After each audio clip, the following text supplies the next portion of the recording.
Hello, everyone, and welcome back to another episode of Inside Scoop. This is a loss prevention magazine podcast, and we talk to all different kinds of people.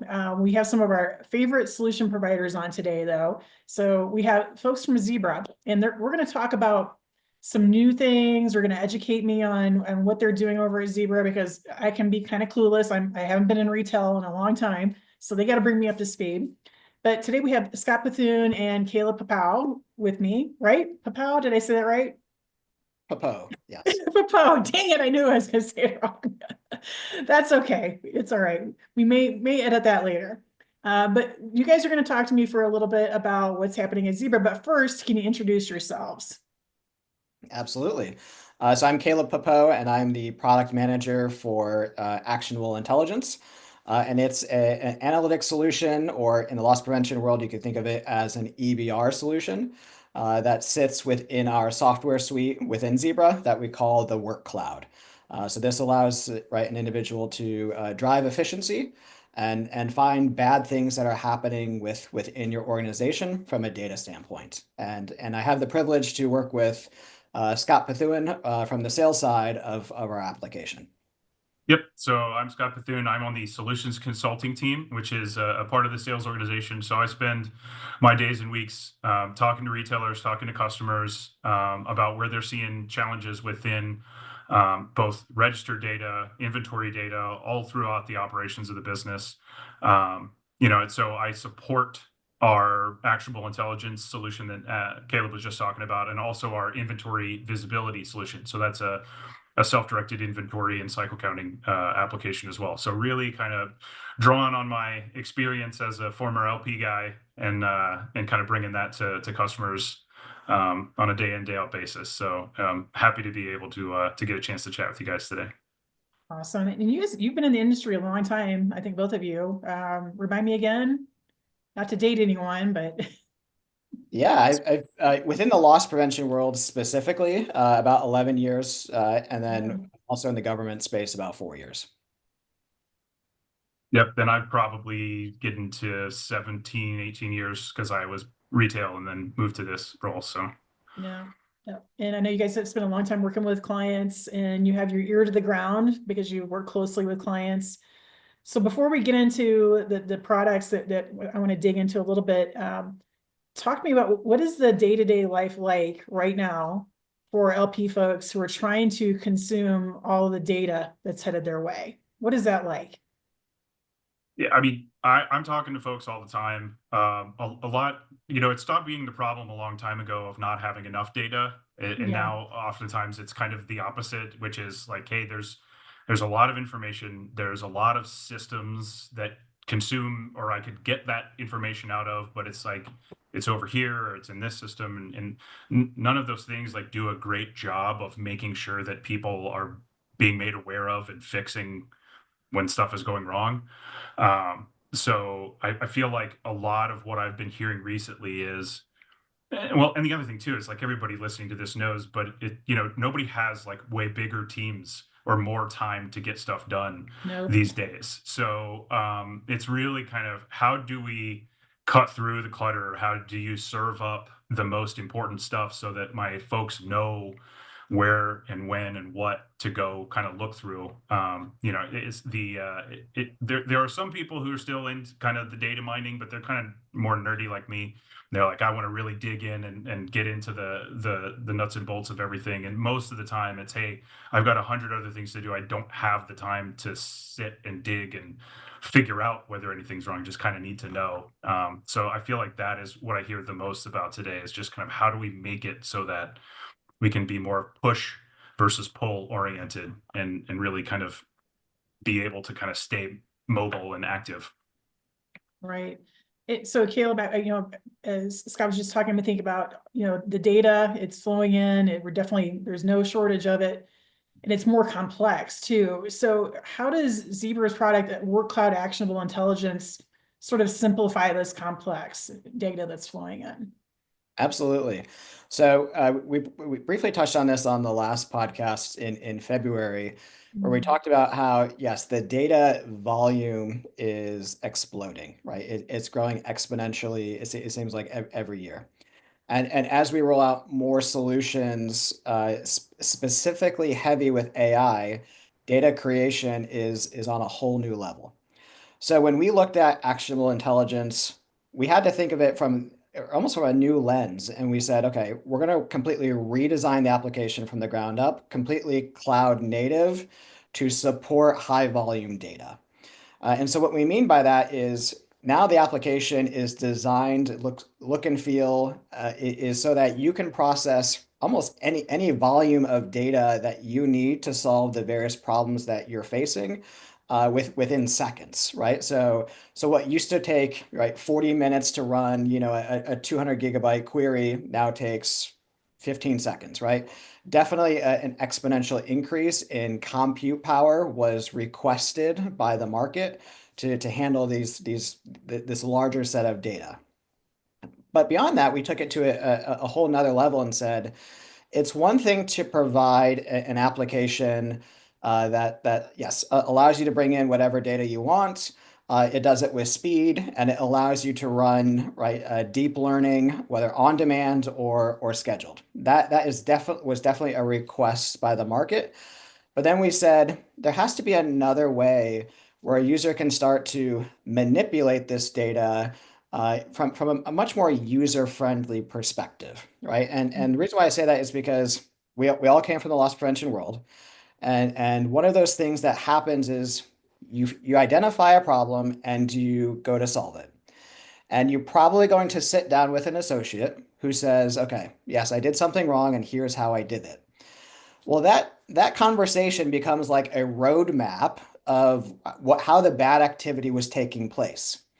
And then you have the challenge of then going back and recreating that roadmap and pulling all the data so that you can present it to your HR, you can present it to law enforcement, and then they have to see the same picture that you did while interviewing that associate.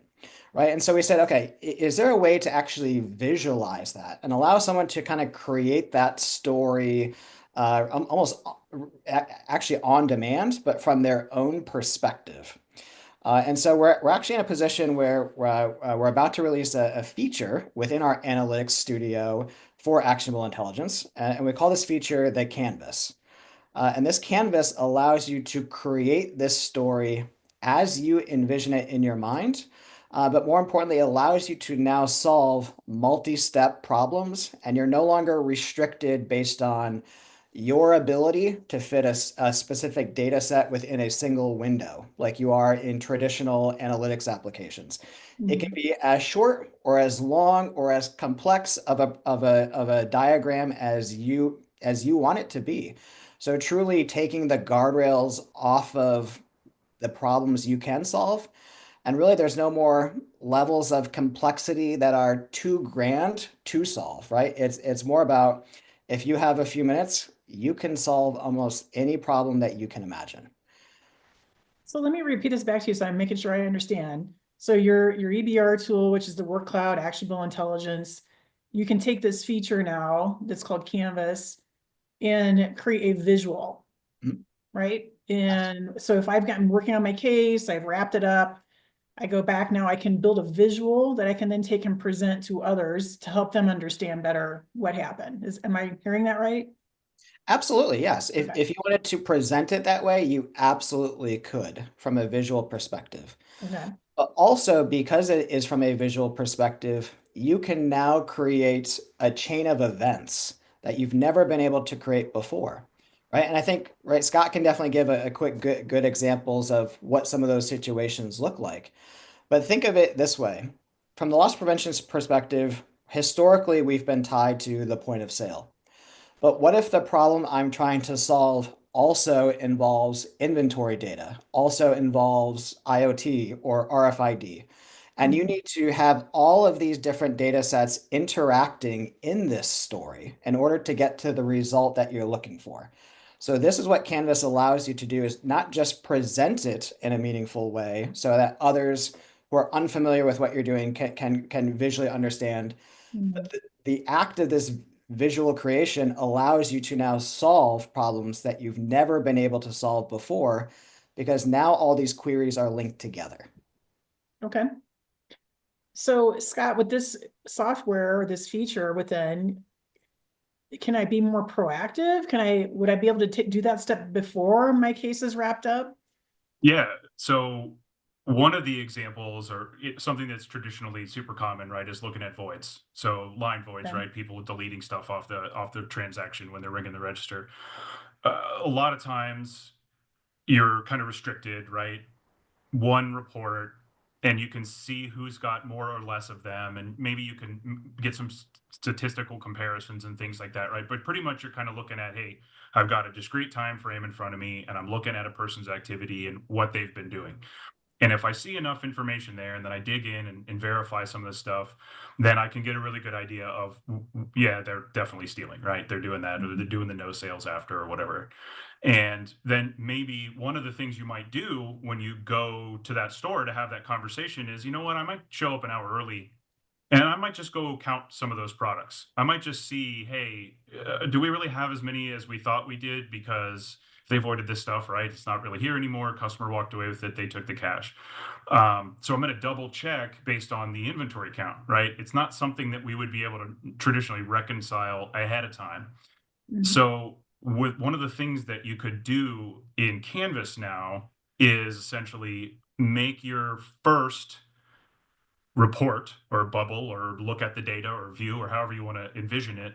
You make that first report essentially, okay, I'm going to start building some like a risk profile of my products and say, let me see all the products that were voided this week and just show me all those products, right? Because there's some risk there, right? Maybe it was an accident or maybe it was intentional, but a void is something that's interesting, right? Right. And then as the second step, you might say, okay, now let me take all of those voided products and let's put that up against my inventory adjustments for the week afterwards and say, okay, if this was voided last week, and then the following week, then we saw that it was negatively adjusted. Now we're seeing an indicator of shrink. So we've got kind of two risk elements happening, right? Risky transaction and risk showing up in the inventory data. So at that point, you've now kind of really started to narrow the focus down. You kind of did your inventory count ahead of time. And now you've got this list of products that are fairly risky. And then I can link that through and say, who are the cashiers that are responsible for actually rigging those transactions in the first place? Because now we know we have really risky products. And now we know we have the people that are responsible for those transactions. And so it zooms me in closer to the pin ahead of time versus having to say, oh, I wonder, and do some of the other, double verifications and things like that we used to do. And it's the kind of thing that, I mean, we probably all did this at some point, right? Which is like, I might be able to get all this data and get all that data and export them all out and VLOOKUP them together or whatever. But now it's really straightforward. This is the kind of thing that, if I had it, if I had access to this when I was doing this job on the retailer side, I would have been very grateful because I think it's going to save a lot of people a lot of time, and it's going to allow them to build things without like a degree or being a database administrator or whatever. It's really just kind of drag and drop, put the stuff together, and then let's see how it answers the question. Yeah.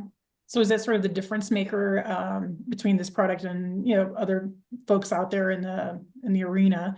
Is it that everything's sort of like in a one-stop shop? Is it it's just easier to grab the data? Like what makes this different? For sure. So one of the beauties of our new application is what we call democratized data, right? In the sense that we don't care where the data comes from or really what the underlying purpose of the data is. And the reason B is because at Zebra, right, we have what's called the modern store. And the modern store basically allows a retailer to run their entire operation off of a Zebra portfolio. And so in order to support that, we have to be very flexible.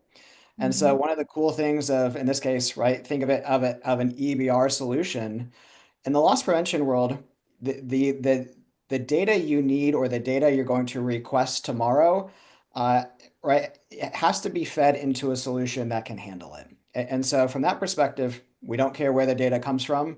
We don't care what the underlying purpose is, right? Whether that's alarm data or IoT, right? Something new is going to come up into the market tomorrow, and you will need a place to send that data to then solve a challenge. And actionable intelligence can definitely consume that data. But in this perspective, Canvas allows you to then visualize that and then connect it so you can start solving challenges that you've never been able to solve before.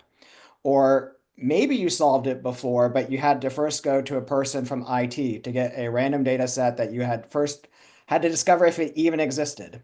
And then Mhm. you had to go to a BI analyst and say, hey, can you make these things work together? And then you had to then interpret it for your boss. Well, in this case, as long as the data is being fed into our application, the single user, can create this workflow all by yourself. So we always talk about scalability, right, in this industry, and I think that lines up perfectly with it because there's all these new data flows coming in, especially with AI. Operations, is dabbling in AI, and marketing teams. To me, you have to have a solution that can ingest all Mm. of these new, and it has to be scalable, right? Do you think that this is a product that's gonna live like for years because it's so scalable? Like, what do you think? Absolutely. And we would say, right, we are the forefront in terms of positioning of scalability. Mhm. Right. Don't get me wrong. There are still point solutions in the marketplace, right? And yes, if you're looking just for a traditional loss prevention EBR solution, there's a couple different options out there. But we know from the last decade that loss prevention is definitely changing, right? And as loss prevention starts to adopt more of the end-to-end understanding of retail shrink and understanding that sales is equally important as preventing a unit loss, as that transition starts to take hold within an organization, more and more players within that organization are coming to the table and they're saying, oh, wow, I didn't realize that there was a solution that could do this, right? I didn't realize there was a solution that could help me understand product sell through or product prediction modeling for the merchants, right? And so now it becomes a solution that many people are saying, I can benefit from that. And if many people can benefit from that, then your whole organization is now going to benefit from that. Scott, do Right. you have any additional opinions on that? The one thing that I totally agree is just the only thing that I would add is that when we think about like the scalability of it, certainly from the data in side, it becomes necessary for all the reasons that Caleb and you, Stephanie, were just talking about, right? Which is there's lots of data sources, and especially then as other parties across the organization start to realize the power of, well, wait a second, what if I could leverage that better? What if I could draw insights out of it more effectively? The thing that comes to mind a lot of times for me in the scalability conversation is kind of the reason why we have actionable in the name of the solution, which is it also has to be scalable on the output side of the application, which means, okay, who is going to receive the information out of this thing and what are they going to be able to do with that? And that's one of the things that I think also makes the solution kind of different is we really focus on that sort of democratized data idea being regardless of the complexity that resides in the back end of how we get the data, how we run a model or find an anomaly, for the end user, whether that's an investigator or whether that's a store manager or department manager, they need to know what's going on and what do I need to do about it. That's Mhm. it. Don't really care if you did anomaly detection or neural networks or whatever. So that's one of the things that I think is a huge strength is we focus really on being able to say, and it's super common, by the way, to just start with like, hey, we know exception reporting works around the transaction fraud space, right? So let's start there. Perfect. We'll start there and we'll cross that off and we'll know that we've got that under control. But then what? When we feel like, all right, yeah, the voids aren't as crazy, there's not as much low hanging fruit. It's like, then what do you do? Well, there's probably a lot more people accidentally voiding stuff or thinking this is the right way to do it than there are taking cash out of the register. So how do we turn our attention to that and get those kinds of alerts and insights in the hands of those people? So that's one of the places where I think, and as we talk, when you talk to our customers as well, it's like looking at those, when you start to see the big KPIs being reduced, it's like, it's not just, hey, we had X amount of cases this year, but it's, we reduced our overall voids or our overall Yeah. discounts by a lot of money. Is like, oh, that's changing behavior. That's not picking off little incidents here and there, which again, it's not to discount the importance of that. I totally understand and acknowledge how important those things are to resolve. But you think about that overall profitability message as you're trying to, be the good steward to the business and be a partner and all that kind of stuff. That's where, that output scalability, I think, really comes into play, because it's like, we could send this to anybody. They don't have to know anything about data, because we'll just tell them exactly what's going on and what to do. Yeah, I mean, the more you can simplify it, just make it easy to consume, like you mentioned, a store manager or even the associate level, if they can clearly see, oh, I need to go do training at the front end, boom, I can go check it off my list, just make it easy. Speaking of that, on the front end, like what kind of skill level do I need to have as an analyst to use the tool? Do I need to be able to be a programmer? Like, what do I have to do? So the good thing about our canvas is we call it what was traditionally called a no-code solution, meaning that you don't need any knowledge of programming or what programming could be or should be or what it looks like. No, as long as you can click a few buttons, connect a few objects, right? You can create now multi-step solutions to solve multi-step challenges. So we made it pretty easy in the sense that anyone today, yes, who navigates a website, you can definitely click a few buttons within our application and now get insight that you've never seen before. I love it. So is that pretty much the setup? Is it a tool that resides at the home office and there's analysts, maybe multiple people using it? Is that kind of what your retailers are doing with it? So we're one of the unique solutions where customers do not just buy us because of traditional EBR perspectives, or the customers who are more advanced and doing multi-model approaches like inventory and POS and accounting data. Our customers are very forward thinking in the perspective that, yes, I've got a solution that allows me to alert on when bad things are happening, right? That'll always be classic EBR, allowing for the data exploration, looking at receipts. But then the next step is actually automating that, right? And then that's where our solution starts to deviate from the rest of the market in the sense that when we automate that process and then create a task, and a task is, right, the outputs of when that bad thing is identified, we then provide prescriptive actions in terms of how that end user can then solve that difficulty that the business is facing. And we have the ability to send that alert to the person who is most capable of solving that problem. And that is generally an associate at the store level, closest, right, literally closest to the inventory product, closest to the shelf, or closest to the point of sale. And we can send it to them directly to their mobile device, whether it's a Zebra device or another handheld, through a task management application even, right? And so, right, one of our biggest customers, right, sends over 10,000 alerts to that local associate who can solve the problem every week. And that associate is seeing it on a device and a task management application that they see every single day.